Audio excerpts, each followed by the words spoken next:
right, well, let's talk a little AEW. The time has come. There's nothing else left. This past Wednesday, June the 8th, was the first TV show that they've had to do where Punk's been injured. MJF is whatever's going on there is still on the outs. Who else? Danielson's off for a couple of weeks. We've heard Cole's off for a couple of weeks for whatever that's worth anymore. And we got to see what they had left over, pretty much. So, you can tell when the top guys that take care and spend time and go into detail on their shit are not there, and they're just left to the people who don't know or will do whatever Tony tells them. Because it's a massive difference. And the way this thing was formatted, but the opening match was a 21-man casino battle royal where the guys would enter 5 at a time based on what suit of cards they were assigned at intermittent points in the night, with the winner, and a joker then at the end. And boy, he did turn out to be a joker. With the winner facing Moxley later that night in that program, with the winner of that to then face the winner of Tanahashi and Goto at Forbidden Door to be the interim AEW champion to defend that title until Punk returns at a to-be-determined date. So easy to understand. And by the way, I thought Goto just died. Which Goto? Tarzan Goto just passed away. Different Goto. There's another Goto? There are multiple Gotos. There's not just one Who is Goto. this Goto? They just said Tanahashi and Goto. He's a younger wrestler than Tarzan Goto, who wrestles for New Japan, who you may or may not see as the interim champion. I would hope sincerely we don't. I don't think there's any chance you will, but unfortunately, we know who it's going to be. It's going to be fucking Moxley again. So we got to put up with more garbage matches every week on television. The other way to look at it, though, is before they knew Punk was hurt, when he was doing the promo after the match, which happened after he got hurt, they teased Punk and Tanahashi, even though they teased it for Forbidden Door. If that was something Tony in his head really wanted, you could put the interim belt on Tanahashi, and then you still get that match. Because I think there is a problem. If they put it on Moxley, I don't know. It doesn't feel like the time. Does Tanahashi live in Japan? I believe so, yes. Is he not one of New Japan's top guys? He is absolutely, for the last 15 years plus. What are the chances he's going to come back just every week? And how much would that cost? And who would give a shit? Interim champion. How many appearances does he have to make on TV? How long's Punk going to be out? We still don't even know that. Right. Surgery on his foot. What does that mean? Could be a bunion. Well, as we've seen from those TV commercials, the bunion can be devastating. All right. Anyway, running through this battle royal real quick. The first 5 were, I started to say Kim Darby. She was a perky little thing. Darby Allen, Tony Nese, who I don't think we've ever actually seen him wrestle a singles match yet. He's just around sitting in the crowd a lot. Darby Allen, Tony Nese, Lance Archer, Eddie Kingston, and Daniel Garcia. Can't start one of these things without him. Kingston and Garcia had a fight while the other 3 stared at him. Darby jumped out to the floor and got his skateboard.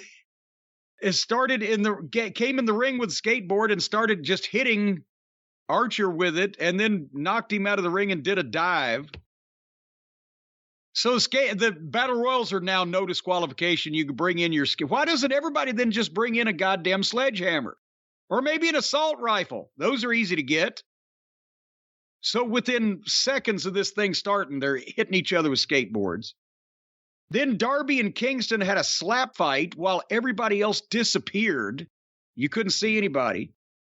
Then they played music, and here came more people. Ricky Starks, Jake Hager, Felix, Swerve, and Keith Lee. And after pretty much no motion in the match for the first little bit, now they were 100 miles an hour doing things during everybody's entrances. Because, as I said, when everybody was already in the ring beforehand, it might be two guys and the other three have disappeared, or maybe they're just wandered around. But once people start coming into the ring and you're trying to pay attention to the entrances, see who's coming in, that's when they kick it up 2 notches in the ring and they're going 100 miles an hour. So in the ring, it's a mess. Darby Allen at one point dropped Daniel Garcia on his head. Felix is the shits. He can spring up to the ropes and jump off the ropes and turn around, jump down, pick a bale of cotton, as long as he's flipping around in the air, and anything else he tries to do looks like shit and the timing is off. He can do his gymnastics. Now all the entrances are over with. Everybody's got in the ring and everything came to a halt again. And then it looked like a drunken bum fight at one point. Keith Lee went to run. Nice is on the apron. Keith Lee went to run behind him and do the pre-planned spot where he knocks him off the apron. But Nice not only wasn't looking for Keith Lee, but walked down the apron and turned his back on him. So Keith Lee had to run up. Did you see this part? He ran up and went to hit Nice from behind and realized that he wasn't looking and he would kill him, so he just stopped. And then he grabbed him and turned him around and just clubbered him.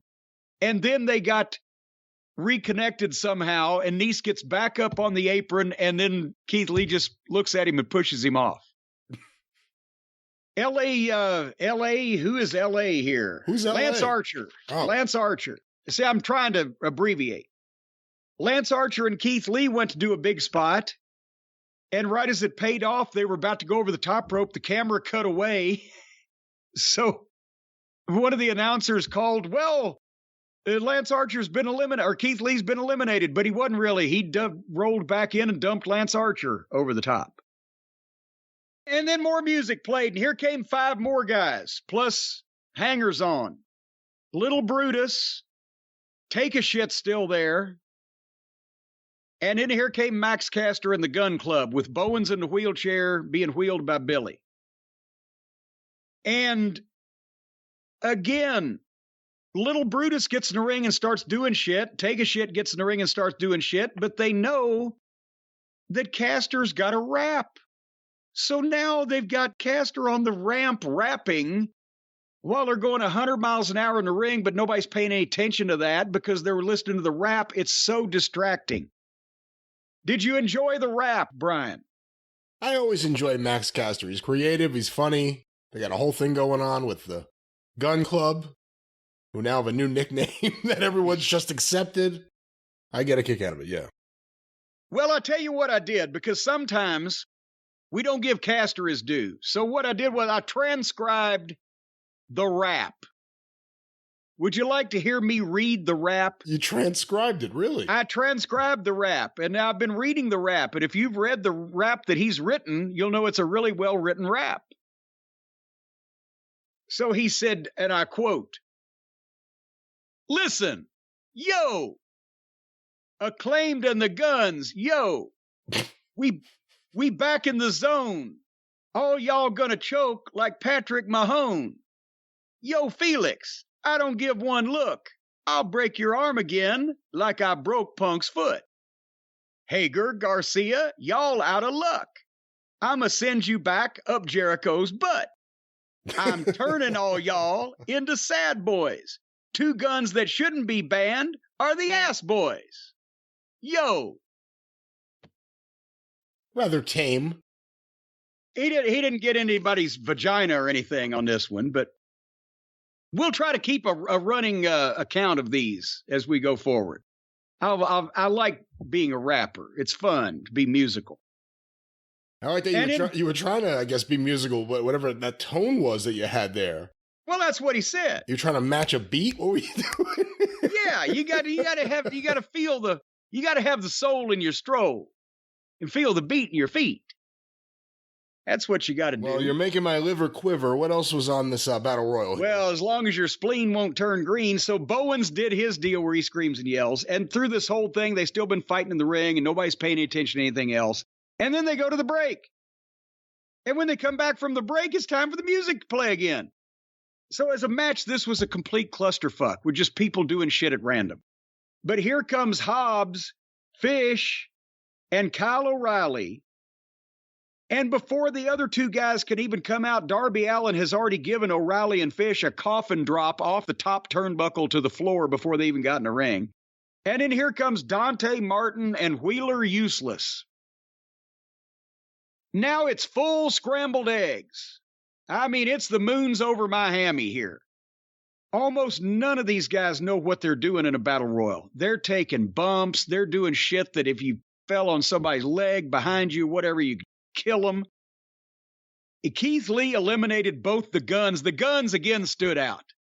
They did a fucking choreographed simultaneous bump, sell into the ropes, and get clotheslined over the top. They were feeding like a goddamn zookeeper. I mean, they're great anytime they know anybody's got their eyes on them. But then Swerve has been partners with Keith Lee and friends with Keith Lee, and they've been together against the other people that they were together against, right? That is correct.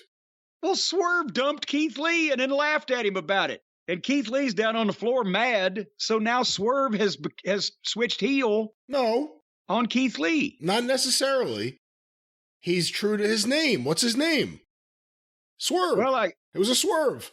Do you think that's his given Christian name? Is that on his birth certificate? Anyway, so now Swerve turned heel on Keith Lee after they've been together for 3 weeks. And then the Joker music plays, and guess who the Joker is?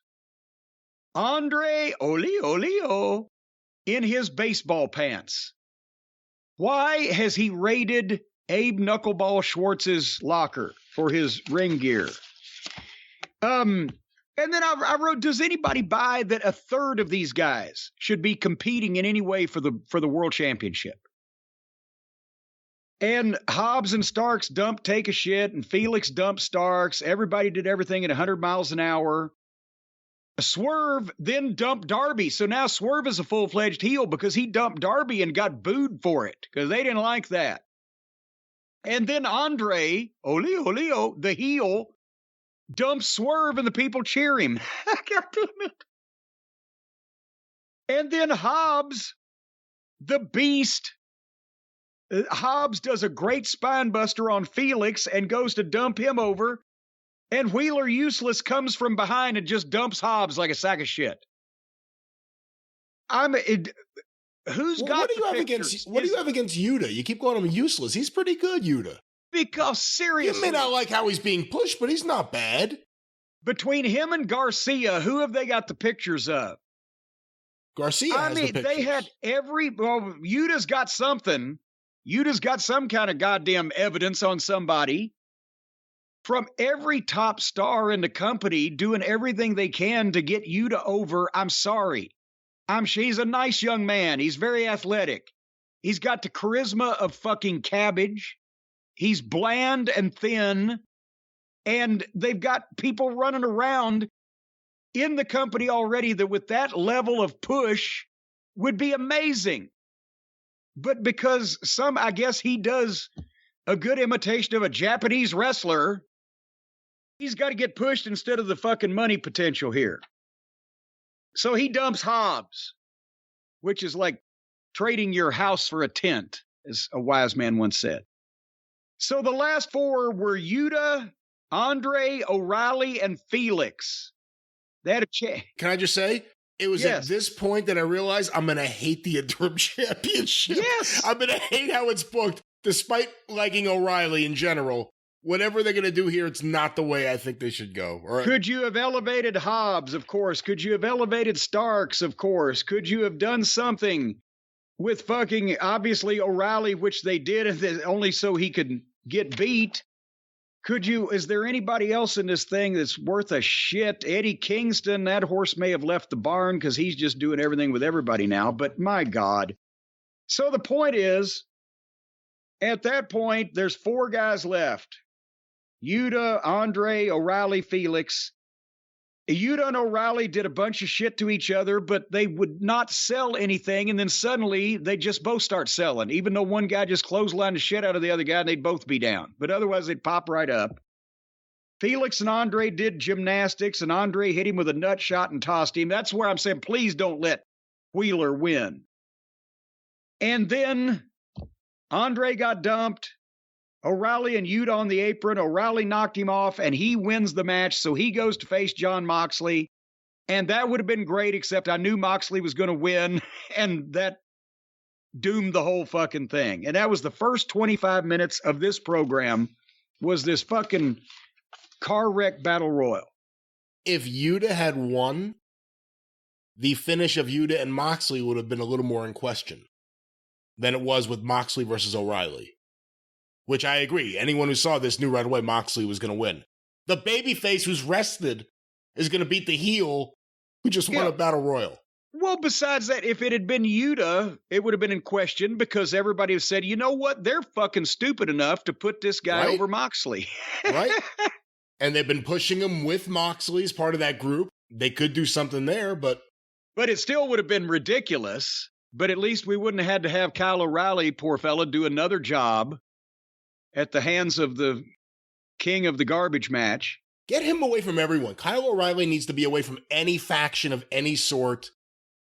Even give him new trunks. Just mix something new with him. Because he's so good and it just feels like he's kind of being held. There's like a chain around him. And he's being held in place. And I think he just needs to not have I hate to say it. I think he needs to be away from Fish. And I think he needs to be away from Cole. And they kind of need to do something completely different with him now. Well, Moxley followed this up backstage with another promo where he's really pissed off, but you have no idea about what because he never really gets a point out. He just says New Japan a lot and whatever. Did you understand what he said there? He is like a modern day at times Thunderbolt Patterson. It's like he knows he has to fill up 30 seconds and he's going to find a way to do it without saying anything. And he sounds like he means it, but you don't have a goddamn idea what he's talking about.